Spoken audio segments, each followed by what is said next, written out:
Well. It is the Friday we've all been waiting for. Welcome into Morning JOX, JOX 94.5.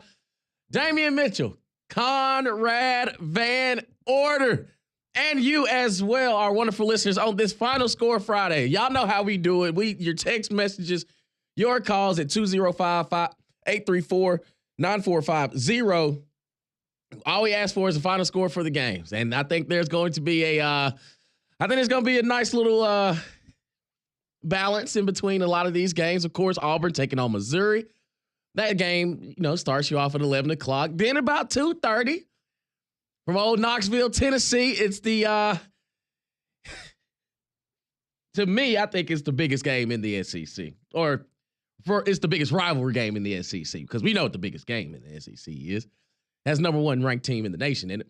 But we do get another edition of the third Saturday in October there from Knoxville, Tennessee, taking on Alabama.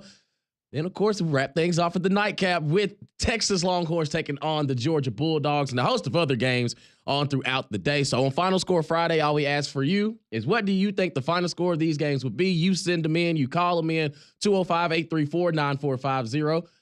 Conrad, how are we feeling? A little bit more than 24 hours before kickoff and the third Saturday in October. You're decked out in your Alabama Crimson Tide gear. You got your Tua jersey. I feel good. Yeah. I feel good.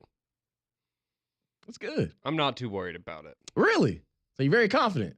Are you playing the psychological warfare right now? I would never do that. I have a feeling I know where you're going in that game. I'm just looking forward to the game. I don't know. I haven't made my mind up on who I'm going to pick yet, but. Oh, okay. No, it should be a good time tomorrow, but I'm looking forward to it, Damian. Look, with how both of our sides have looked over the last couple of weeks, I feel like you just have to go into the game with the understanding that essentially anything can happen, and you just, got to have a little faith. That's it. Because I think we both know where each other's stance is on this ball game. I almost took your idea. about the sweatshirt thing. Uh-huh. That would have been good. I'll tell you, I'm wearing the same team on my T-shirt and the good pullover. So good. I woke up this morning. I thought you might have a Missouri shirt on under that. Just kill two birds with one stone. No. We ain't gonna do all that. Y'all know it's a lot of fun, man. And I see that the people are who have tuned in on the YouTube feed. They have seen my attire. Mm-hmm. They have seen my attire. And, you knew how this was gonna go. Buckle up, buddy. I couldn't win either way, man. I couldn't win. No, you couldn't. And you know who you can blame for that? Myself. You. Chris texted, he says, wow, D is showing his true colors today. Unbelievable. We all knew that this was going to happen. Did you? I will admit, there was a part of me early in the week that thought, we're going to go through this whole charade, and then Damian's going to pick Alabama. I was ready for you to pull up here in Alabama gear, screaming Roll Tide, and just all these things that we were going to have to talk about privately off the air. But no, you know what? I respect you for somewhat sticking to a team that you sometimes root for. At least it's a week-by-week basis, man. It's a week-by-week basis. And I told you beginning of the week that if the team that I wear on Friday, if that team wins, I get to smoke the cigar. Yeah. I'm going to stick with it. That's fair. I'm going to stick with it. Okay. I'll just put it like this. There better not be any cigars around me if Alabama wins. Does Sanford let you smoke in the... No, I think the game will probably be over by the time. I'll probably get a chance to catch the late third into the fourth quarter. That's usually how it goes. Sanford kicks off at 2 p.m. against Mercer. ESPN Plus, if you got about 30 minutes before you get your mind right before Alabama, Tennessee. Good preview for Alabama fans. You're going to see Mercer in a few weeks. Absolutely. Hey, they are the number 7 ranked team in FCS. So there we have it. Listen, don't sleep on them, man. Now, those Bears are feisty, man. Right. No, you can worry about that one. You know what you have on Saturday. You need to focus on what y'all got on Saturday. Okay. It's going to be fun, man. It's going to be fun. Final Score Friday here on Morning JOX, JOX 94.5. But we did have some action yesterday.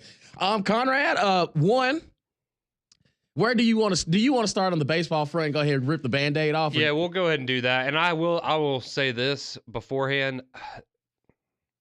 This means nothing. But for me personally, I choose to believe that what happened last night is a precursor to tomorrow, and the fact that surely the sports gods are not going to make me suffer through what happened last night and Alabama losing tomorrow. So I know that they have no correlation whatsoever, but in my heart, I'm choosing to believe that I don't deserve that kind of punishment as a human being. I haven't been that bad. So, we'll see if my theory is correct. But no, yeah, I mean, baseball last night, Yankees lose 7-5 in extra innings.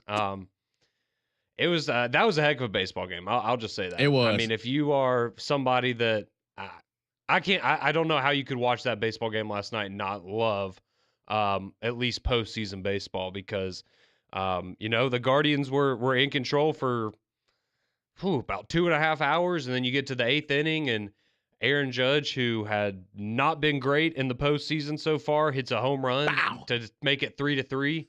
Yeah. And then Giancarlo comes up, and you go back to back, and now it's 4-3. And then the next inning, you get another insurance run, and it's 5-3. And then you got your closer, and you're feeling real good about it. Game over. And then some dude named Big Christmas, he goes by Big Christmas. Comes in, pinch hits a 2-run bomb with 2 outs in the bottom of the 9th to send it to extra inning. And when that happened, you just kind of knew where things were going. And then Clay Holmes has to come into the game, who had the most blown saves in baseball this year. And then so he's keeping up with the trend. Yeah, so if you're like me and you're a Yankees fan, like FSU Dave and some of our other friends that come up to social, I will say we have a lot of Yankees fans that come up to Social Taco on Tuesdays, and I do appreciate that. But yeah, I mean, you lost to a guy named Big Christmas, and then Fry is the dude that hit the walk-off home run. So Big Dave for guys with fun nicknames, I guess, there in Cleveland. But yeah, hey, that's all right. You got to just pick yourself up, move on. Today's game 4. If you win today, it's all good. But man, to be 1 out away from going up 3-0 in a series, that's pretty devastating. And then on the other end, the Dodgers just absolutely decimated the Mets again. Yeah. So. Do you feel like that one's over? Yeah. I mean, I felt like that game yesterday because I watched a little bit of it. But I mean, when Ohtani comes up, hits a home run in the first, like at the beginning of the game, you're just like, I don't feel like this is maybe going to be the Mets night, and it wasn't. So, yeah, we'll see. They can close it out. It happens, man. It happens. It does. But yeah, it was a good night of baseball. At least the first game. Again, it was heartbreaking for me, but incredible baseball game. And then, yeah, sorry, good for Greg. I guess I'm sure he was happy. That Congratulations. Did the Dodgers won last night? But I'm sure a lot of people watched Thursday Night Football last night too, and that wasn't great. Oh, you're talking about Boston College and Virginia Tech? That was an interesting game. That was a weird game. Very puzzling. Very puzzling. Virginia Tech looked like, okay, well, this is the Virginia Tech that we thought we were going to see to start the season off against Vanderbilt. Mm-hmm. Now we looking back, it's like, oh, maybe Vandy was for real. Vandy has shown us that they are legit from the jump. Now you kind of, look at that Georgia State game, like, it is what it is. Sometimes it happens. But Virginia Tech knocks off Boston College 42-21, and at one point in time, Virginia Tech was up like 21-0 or very early on in that ball game. Like they jumped on them quick. I was about to say it was 21-0, then it was 28-0, and then Boston College scored 3 times in like less than 10 minutes. Yeah, right. So it's weird. Oh man! But in the NFL action, the New Orleans Saints and the Denver Broncos. Listen, they're rookies. So hopefully this may be the worst we would see Spencer Rattler and Bo Nix play. Bo Nix, we know the struggles he had when he was at Auburn. He kind of hits a resurgence there in Oregon. And a few games into his NFL career, there are some habits that it's just who he is. One, he's very elusive. Like I will say this, they actually call quarterback design runs for him, which he utilizes. But boy, when you talk about inconsistent with his arm, sweet Lord have mercy. Bo, man, we love you down here, but big dog, there's a lot of things you need to fix.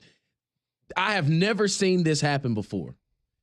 There's a play early on in that game where there are 2 wide open receivers. He throws it right in between them. Within 7 yards of each other. And Bo airmails one and short changes the one right behind him. And it's like, dog. I don't know if he's looking at one, he saw the other one late, and like his mechanics just was like, oh snap, like which one am I throwing it to? And it literally lands in between two. When I say wide open, like it is a coverage bust by the New Orleans Saints. You know it is. But to see a ball land right there and then they pan out and you notice that there's not another defender within two receivers within like 15 yards, it's like, oh my God, dog. Like it does not get any easier than that. Now you end up winning the ball game pretty convincingly, 33-10. But man, Bo, dog, you have got to hit the open receivers like that. Yeah, you have to. Now, granted, it probably wasn't the prettiest of games, but hey, win's a win. A win is a win, especially in the NFL. But and then they're retiring Drew Brees, like they're and putting him in the Saints Hall of Fame. Yeah. And then the Saints go out there and have that performance. It's well, it was just kind of awkward when, because after halftime, you know, he was up there in the booth for a little bit with Herb Street and with Al Michaels, and you know they're kind of asking him about the team, and he's trying to be, you know, he was trying to clean it up, nice, and you know, it's like, oh well, I really like the running game, and I really think Spencer Rattler has shown a lot of potential, and you know, defensively they have some really nice things that are happening, and you know, and then you know you have like the Tyrann Mathieu just dropping like one of the easiest interceptions, which again, Bo Nix served it right just to a him. Terrible throw. But yeah, I mean, it was funny for them to, you know, try to get him to talk positively about the team after they've lost 5 straight games. Yeah, I'll just be honest. Last night was not a fun football game to watch. It was. I kind of had to force myself at times to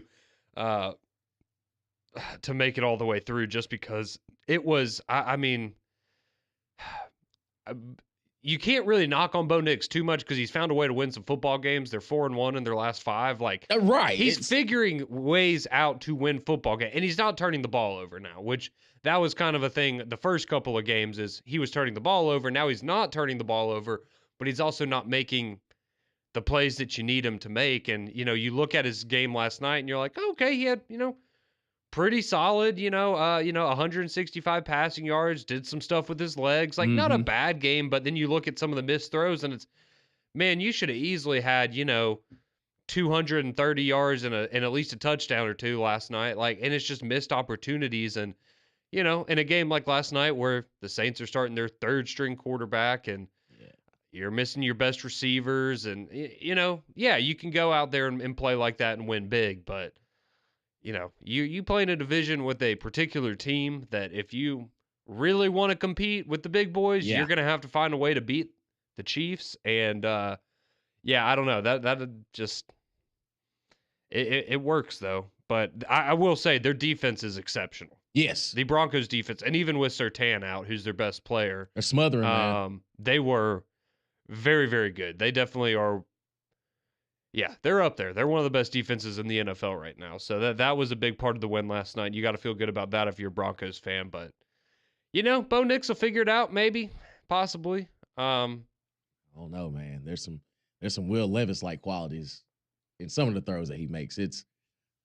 I don't know. And again, we know the highs and the lows. We've seen it. And I will give Spencer Rattler a little bit of grace, too. Like, he's got some juice. Like, he made some plays. Exactly. He made some plays. It's, you can tell it's his first start. Like, it's like, man, the game's going fast for him. Like, he's trying to lock it in a little bit. But you can tell potentially that with a little bit more polishing and a little bit more reps, a little more game action, he could probably be decent. Yeah, I mean, he strikes me as somebody, he will probably be I could see him being like Chase Daniel or something. Like he'll have a career as a backup and he'll be, somebody will get hurt or whatever, and he might get an opportunity to start somewhere for half a season, and he'll be fine. He'll be serviceable. Yeah, he'll be serviceable, and I think that he's limited on size. You could tell that Alvin Kamara was a little frustrated yesterday as well. That he's not in the rebuilding stage of things when it comes to the his tenure in the NFL. No, but also like with all the injuries, I mean, that too. You are really kind of the only guy they have, so I'm probably going to own in on trying to lock you up and force everyone else to make plays. So kind of unfortunate for him, but yeah. Yeah, again, it wasn't the most ideal game, especially coming back from the Tampa Bay and Atlanta matchup, last week and watching Kirk Cousins throw for 500 yards. It's okay. Well, Thursday's starting to get a little juice, and then the Broncos and Saints, grace the screen. Just wait till the Tennessee Titans will play on Thursday, and then we'll set football back another 30 years like we did the Monday night game against Miami. But listen, it's okay. It's okay. That's in the past. We'll move forward because we got third Saturday in October and a whole bunch of other games here in the SEC. And y'all know how we do it on Final Score Friday. Your text messages, your calls, you send in the final scores you think it's going to be on some of these games over the weekend, and we'll keep the conversation going on the other side. Keep it locked right here on Morning JOX and JOX 945.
Welcome back into Morning Jocks on your Friday morning here, the third Friday in October. That sounds way better. But 6:20 here on your Friday morning. Conrad Damian with you for a little bit, getting you ready for a big weekend in college football, and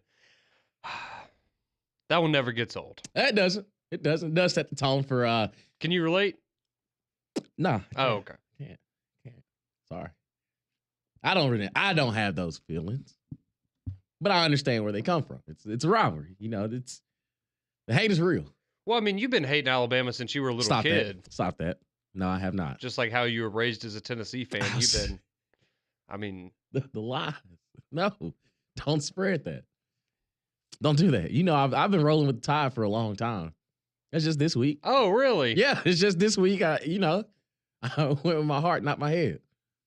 Or maybe my head and my heart. I don't know at this point. After watching both teams the past, 6 games, I really don't feel confident in either one of them. But you could tell me that we wake up Sunday morning and Tennessee squeaks by. It's like, okay, I can believe that. And you wake up Sunday morning and tell me that Alabama beats the brakes off of them. Like, I can believe that too. I just think it's going to be a competitive matchup either way. I don't expect it to be 52-49. Actually, if whoever scores 52 points, the other team ain't gonna have too many because that's somebody's getting blown out. Yeah, I would lean that way too. I could be completely wrong on this. I just don't feel like there's gonna be that many points scored. I feel like it's going to be, I feel like it's gonna be similar to what we got from LSU and Ole Miss last week, in the sense that going into that game, everyone went, man, remember last year when it was 100+ points combined and. It was just kind of this back and forth shootout. And, going in, you looked at it and you went, I don't know if these teams are built to play that same kind of way that they were last year. And then you ended up getting a 29-26 game in overtime. And I feel like that's pretty similar to what you're going to get from Alabama and Tennessee. Like, again, I really like the under, which is 55.5. I think that's the way to go. And that seems to be the way a lot of people are going, just because, again, Tennessee has one of the best defenses in the country, and one of the, they're pretty average on offense right now. So I think it'll be a little stingy. Yeah. I just hope it's not a sloppy game where it ends up being, 21-17 because both teams are turning the ball over 3 or 4 times. Right. And that's kind of how I feel about it too. I just wanted to be a clean game. Even if you go back last season, Tennessee jumps out on Alabama pretty early, but Alabama ends up coming back and winning that ball game. It's just at that moment you can kind of tell that Alabama's starting to figure some things out. And maybe that could be how this game goes, where one of these teams, after, the past, 6 games that we've seen these two teams play, maybe this is like the pivot point of, well, we know what's at stake. You could tell, like, I think we're going to get a sense of almost desperation from both teams of this is a must-win ball game. So I think like the heightened sense of urgency is going to be evident by the way that they play. And I just want it to be a good game. And I think we're going to get that. So 205-834-9450. Y'all know how we do it on Final Score Friday. You send them in over some games of the weekend. Ronnie texts in. He has Auburn beating Missouri 21-17. Teddy texts in. He's got Alabama knocking off Tennessee 35-21. Not exactly sure who this is, but it says, love the show, guys. Listening every morning from Rocky Top. Hey, appreciate you. Not sure what to expect. Both teams look a little suspect. Obviously, hope we can pull it off. 27-17.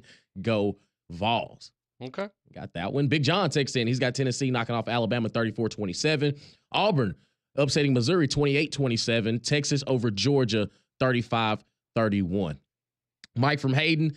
He has Alabama winning 31-28. Missouri knocking off Auburn 34-17. And he said his upset pick of the weekend, Arkansas over LSU 24-21. And about that game, would you even really consider? I understand it's an upset by, unranked versus ranked. But anybody that's watched Arkansas play this year, they are really, you can say this about a lot of teams, but they are only a few plays away from truly being undefeated at this point in the season. Because when you go back, and then I guess you could say the Texas A&M one is a loss, but it was competitive all the way through to the last little bit of that ball game. But when you go back to the Oklahoma State, where Arkansas kept giving Oklahoma State chances to keep it in the ball game, and Oklahoma State ended up winning that game in overtime. But I think from pound for pound, fist to fist, they can match up with LSU. And I actually think it's a more favorable matchup for Arkansas, especially on the defensive side, because you've already shown that you have the capability of slowing down an explosive offense. You go back and see how they did against Tennessee, and you're banking on Garrett Nussmeier. He's going to throw you a couple. He's going to serve you up at least one or two just passes of, why were you even thinking that you thought you could fit that in that window? And I think for Arkansas, whose defense has really started to, rise to the top here in the conference these past couple weeks, and offensively, Taylor Green, if he can stay accurate, if they can continue to run the ball at the clip that they're doing with him and Jaquindon Jackson in the backfield, I would not be surprised on Monday we're sitting here breaking down like, hey, LSU, you had high expectations. Now you got 2 losses on your record. You're going to have to win out, and you got to win big, because I do think that a loss this weekend would completely derail everything that they hope for. But because of the fact that, I mean, you have 2 unranked losses. Exactly. That point. Yeah. Exactly. And I mean, the USC loss is not looking as pretty as it once did early on because of USC.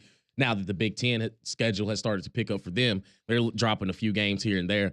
But I think that this Arkansas unit, man, they're for real. They're for real. And if Taylor Green can continue to play, complimentary football, try to, limit the turnovers, I would not be shocked at all if Arkansas is winning. And to be completely honest, I'm rocking with Arkansas this weekend. I honestly think they pull it off.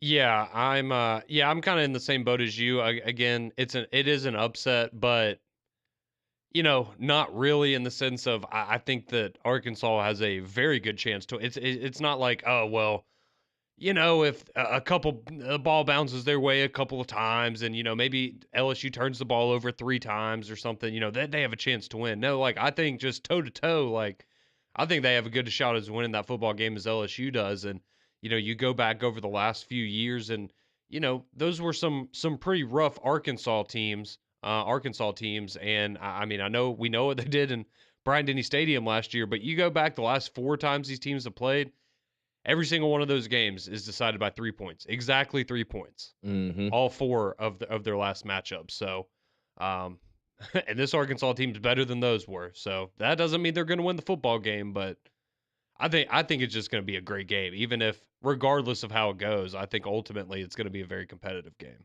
Absolutely. Of course, final score Friday, 205-834-9450. We appreciate y'all continuing your text messages, your calls. Just what you think the final score is going to be for a lot of these games. We got somebody text in and says late interception by Missouri. They beat Auburn 27-24. And in Tennessee and Alabama, he says the home team have won 3 straight. So he's going to take the Vols 30-24. Steven texts in and says LSU versus Arkansas. He's got LSU winning 38-21. Auburn knocking off Missouri 24-17. And Tennessee knocking off Alabama 46-31. Tom texts in and says he's taking Tennessee 16-12 over Alabama. Says Alabama hadn't learned their lesson yet. What lesson? Not sure. Donnie texts in. He's got Alabama knocking off Tennessee 42-24. Missouri over Auburn 35-17. And he has Georgia over Texas 35-21. David texts in and says Alabama 38. Low down snitches 21. Okay. Nick and Madison has Auburn 27, Missouri 20, Tennessee 34, Alabama 24, Texas 37, Georgia 27. So simple as that. You send in the final scores, 205-834-9450. Hit the phone lines on the other side as well. Keep it locked right here on Morning JOX and JOX 94.5.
Oh boy. Uh-huh. Uh-huh. Oh no. Is that just like do you wake up to that every morning? Mm-hmm. What were the words of that last part? I think they said in Tennessee too, or at least that's y'all's version. That's Alabama's version. What? Oh, that's not just the version everybody sings? Not that I know of. Oh. Not okay. that I know of. Oh, my bad. I just thought everybody observed that part of the song. No, I think Auburn, LSU, and Tennessee, I think they probably do it a little different. I thought it was like, Rudolph the Red-Nosed Reindeer, right? Everyone has their own little fun stuff that they add in there, and most people sing the same stuff, so I just assumed it was that way for Dixieland, but... No. There's a specific, like, Tuscaloosa version. Oh, okay. Yeah. Brian Denny version. You know how it is. It's like Taylor Swift albums. Like, they should, it's kind of what you want to hear on the radio, then you got the one that you only hear in Brian Denny. That's the Brian Denny version. Okay. I'll take your word for that one. I appreciate it. It's the third Saturday. Well, technically, it's the third Friday in October, but tomorrow is the third Saturday in October. Alabama, Tennessee set to do another great game of battle there from Knoxville, Tennessee at 2:30 on ABC. One of the biggest rivalries in the SEC. And y'all know how we do it on Fridays. We go final score Friday. And we appreciate y'all texting in, calling in, just letting us know your scores, like Eric from Sneed. Lets us know he's got Alabama taking Tennessee 42-35, Georgia over Texas 31-30, Auburn over Mizzou 27-20. He's got Nebraska knocking off Indiana 28-27. All right. I will say I'm impressed. I feel like I've only heard maybe one pick have Missouri beating Auburn. Yeah. And that game is just, it's almost a recipe for disaster for Missouri, and it's almost it ain't even almost, it's a sense of desperation for this Auburn unit on the backstretch of the season post-bye week. It's, all right, your season has not gone the way that you expected if you're Auburn. It hasn't. There's no sugarcoating it. You are not expecting to take your trip to Columbia, Missouri 2-4, straight up. At worst, 4-2. At best, 6-0. Kind of somewhere like reasonable 5-1. We kind of had that projection in the in the preseason of, all right, you got your first 5 games at home. Boom. We could see you split with either Oklahoma and Arkansas. Didn't expect both of those. You got them. Definitely didn't expect Cal. You got it. And now your only 2 wins that you have on the season are Alabama A&M and New Mexico.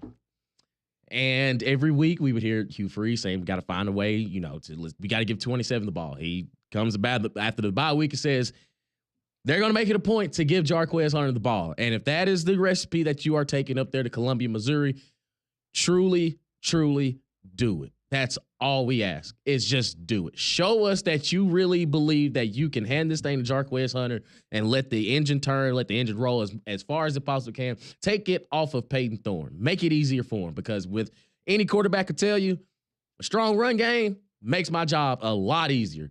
So why not do that? After the bye week, you go back and you review the film over the past couple games. It's like, you know what? We need to give Jarquez Hunter the ball. Simple as that. No need to overthink it. Swing, pass, toss, dive left, dive right, power left, power right. However you need to do it, give 27 the ball and let the game flow from that point forward. Simple as that. It does seem that simple, doesn't it? We've been saying it for 6 weeks. Yeah.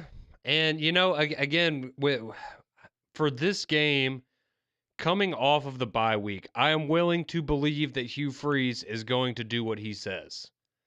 Because at the very least, you can go, all right, you've had a week off to kind of look back at the film and reassess what's worked for us, what hasn't worked for us in the first half of the season, and how can you make Peyton Thorne's job easier, and also, maybe take the ball out of his hands a little more, because he's proven that he is, turnover prone. So I am choosing to, again, we might be here on Monday doing the same thing of, oh, well, Jarquez had 80 yards on 12 carries. Interesting. I wonder what would have happened if you gave him 22 carries. Maybe you would have won the football game. And maybe that's the conversation we're going to be having. But again, I'm going to give him the benefit of the doubt because he's not dumb, right? He's a good coach. He understands what makes good offense. He understands what works on his team, or at least he should. And so I do think you're going to see Auburn actually run the football the way that they should have been running it all year long. And I think that, again, if Auburn was more dedicated to the run, I think their record's better than 2-4 through some of the games that they have played already. So I think this game is very winnable if you're Auburn. And this would be a great shot of momentum going into the next part of your schedule because you close out with A&M and Alabama, and those are going to be difficult. But, I mean, Kentucky, Vanderbilt, La Monroe, like, those are all winnable games, right? And I know we've seen Kentucky look really good at times. We've seen Vanderbilt look really good. They're playing great right now. Monroe has been one of the biggest surprises in all of college football, so you can't overlook any of those opponents. But with the talent we know that is on that roster in Auburn, you can win all of those games. And, hey, you get on a little winning streak here and you're looking at going to a bowl game. And I know that's not what the expectation was coming into the year, but that would be a very nice rebound from a bad first half of the season to build momentum going in to next year. Because I think that was one of the worst things of you had the recruiting momentum this past season, but you look at the New Mexico State loss late in the year, the way the Iron Bowl went down, then the bowl game, like any momentum that program had built up was killed by the end of the year with how they closed things out. So are you going to make those same mistakes again this year, or are you going to be able to, pick yourself up off the mat a little bit after this bye week and go, what are we like? We should be better than we are right now. And you figure some things out. So this is a big opportunity for Auburn, not only for this week, but I think moving forward for the next month or so of, just having a little more confidence about yourself going into these games. Because, again, the more of these games you keep losing, I think you brought it up earlier in the week, but, there's that little voice in the back of your head that probably goes, we haven't won a game in the conference yet? That's not good. Yep. And that just keeps adding on itself every week that you don't get a win. So go ahead and nip that in the bud this week in Columbia. I'm telling you, man, just do it, Auburn. Just do it. Let's go to the voice of the Auburn Tigers, or one of the voices of the Auburn Tigers, Wardam Don Don. Let's talk some ball this morning, man. What's going on, Don Don? Good morning, guys. Happy Friday to you. Hey, same to you, brother. Actually, Conrad, I got a question. Does he have an Alabama shirt underneath the Tennessee little hoodie he got on? He claims he does not, but I'm convinced he has a Missouri T-shirt on under there. What does that say? Missouri. Missouri Tigers. Nah. I just see a T. That would not yeah. Everything. We rocking Tennessee all the way, baby. Sorry, Don Don. Yes, Damian is telling everyone on YouTube that he does have a Tennessee shirt on under his pullover. Go Vols. There you go. Well, hyper disciple, right, Damian? Absolutely. Okay, but hey, guys, y'all just hit it on the nails about my game, and I'm a little shocked about all the Auburn picks today, Conrad. I am. I mean, I did not expect this. I like it. I'll be honest. We haven't really heard a whole lot from Auburn fans this week, so maybe there's just this kind of quiet confidence coming out of the bye week, and now it's showing up. I like it. Well, here's the problem, though, okay? I'm hoping that Hugh Freeze is a man of his word and get the ball till the guy drops, but, and think 25, 30 carries. But say if he does do that, and we win, and he has about 150, 175 yards and everything, that's just gonna make me madder that we should have been doing this all year. Yep.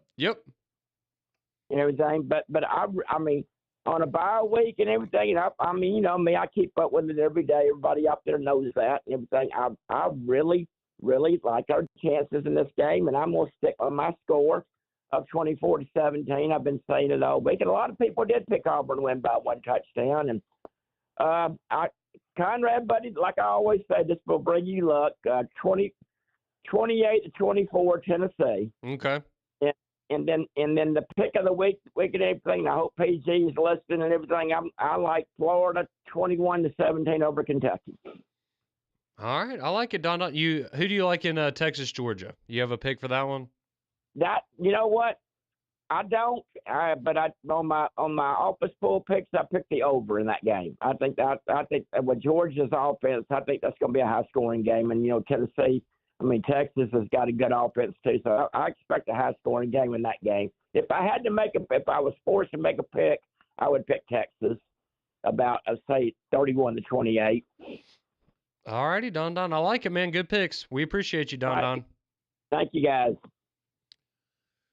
Final score Friday, baby. 205-834-9450. Lee ain't playing. He says Missouri's going to stump a mud hole in Auburn, then walk it dry. Missouri with the win, 56-7. Dang, Lee. Yeah, I just don't see that happening. That's whew. You want to talk about people upset. I mean, that's like what Texas A&M did to Missouri times 10. Right. That would be worse. Yeah. Woo. I don't know about that one, but hey, listen, that's what happens on Final Score Friday. You just send them in. We read them out. Connor from Tuscaloosa, he has Georgia knocking off Texas 35-31, Bama beating Tennessee 38-24, and Missouri knocking off Auburn 31-17. Oh, boy. Steven says, hey, I'm sorry, guys, but Kentucky has more talent on defense than Auburn, and Kentucky will beat Florida 28-14.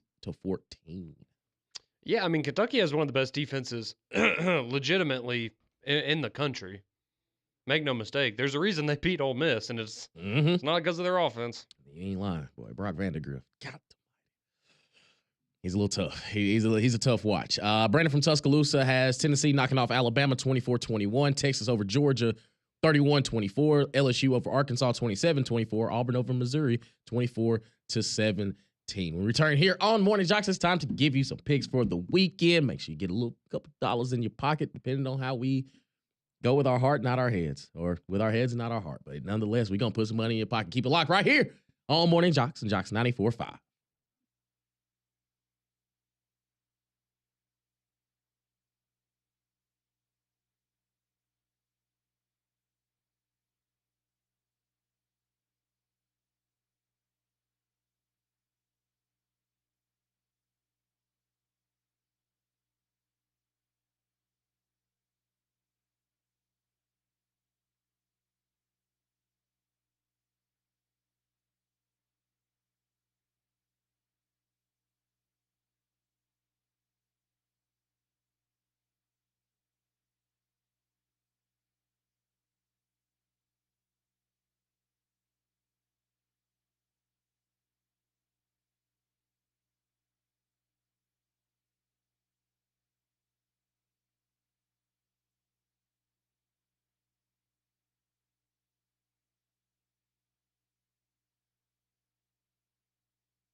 6:50 here on Morning JOX. JOX 94.5. Damian Mitchell, Conrad Van Order, getting you set for McElroy and Kublik in the morning, coming up at the top of the hour. And guys, if you think about selling your home, and when it comes to selling, you only want excellence, you need to give my buddy Ben Hedden a call. 205-568-2705, or go to bhamrealtyco.com. If you're struggling to get your house sold because the markets are changing every single day, you need an expert that focuses on adapting at half the time to make sure you and your squad come out on top. That's Ben Hedden of the BHAM Realty Group. You can give Ben a call at 205-568-2705 or visit their website at bhamrealtyco.com. We appreciate y'all, as always, on this Final Score Friday. Appreciate y'all texting in, calling in. JD from Birmingham, he has Auburn knocking off Mizzou 38-28. Alabama over Tennessee 34-31. Texas over Georgia 31-17. And from Molly, he's got Nebraska boat racing Indiana 41-10. John says he loves the show from 6 to Feinbaum. If Tennessee leans on the run game and Nico finally connects on a few, I think defense plays its part. He has the Vols winning 31-28. Bobby texts in. He's got Alabama knocking off Tennessee 31-20. Georgia over Texas 27-24. Missouri over Auburn 31-14. And LSU whooping that hog ice 38-17. So, I will say we got a mixed bag about a bunch of these games. Some people think LSU knocks off Arkansas. Some people got Arkansas knocking off LSU. Nice balance between Missouri and Auburn, which I'm still kind of trying to figure out why. It's hard for me to feel confident about Auburn if I haven't seen it yet. And I don't know if the trip to Columbia is the game that's going to look a little different, because I think Missouri is a better football team right now. They've shown it, besides the one game against Texas A&M. But looking at that game now, it's Texas A&M is for real. But I think that for Auburn, at least show me that you're trending in the right direction. As long as it's not like a blowout or anything, I don't see Auburn pulling off the upset. I just don't. It's just hard. It's just hard for me to sit here and say that Auburn's going to play a complete 4-quarter football game when I haven't seen it yet. And I just don't think Missouri on the other side is going to allow that to happen. So I think Missouri wins that ball game, and they're actually a 4-point favorite right now at home, over under set at 50. But I think Missouri covers that spread and they win the ball game straight up. Yeah, that one's weird. When that game opened up and Missouri was 7.5-point favorite, I liked Auburn in that spot to cover. Within a touchdown, but now it's gotten from 7.5 to 5.5 to 4.5. Now it's 4. Maybe it'll continue to even go down before kickoff tomorrow morning. But yeah, I'm with you. I think Auburn can make it competitive. I think there's a path for Auburn to win this game tomorrow, but I need to see it first before I'm going to really bank on, okay, this team really pushed the reset button coming out of the bye week, and they're going to maybe look like the team we thought they were going to look like to start the season. So, yeah, I think right now I'm going to go with Missouri, and if it's down to -4, I'm probably going to keep going down. I'll take them to cover as well. That number just keeps on shrinking. And if you listen to, I will say this, I know I've heard some people before, it's like, man, you make different picks on Bet It or Forget It than you do on Morning JOX. When we do Bet It or Forget It, we take the line that the game opens at early in the week, and we make picks based on that. Whereas right now, we're making picks with what the line is right now. Right now. And so sometimes it kind of changes there. So, yeah, that line just keeps shrinking for Auburn, and it's going to be tough. It is. But it's possible. It is indeed. And I know specifically for you, 2:30 on ABC, third Saturday in October. Tennessee opens up as a 3-point underdog.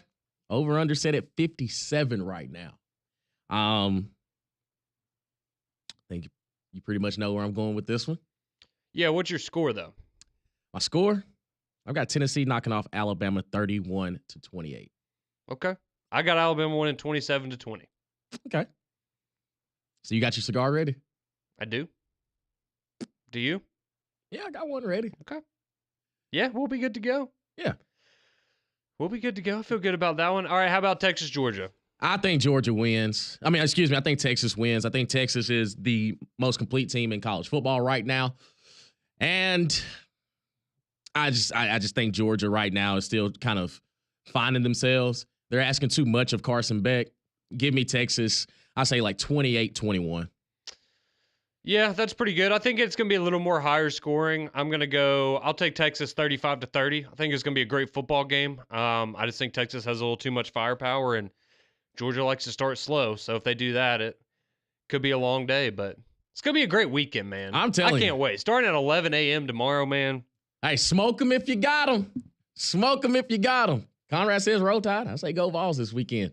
Keep it locked. Mac and Cube in the morning's next.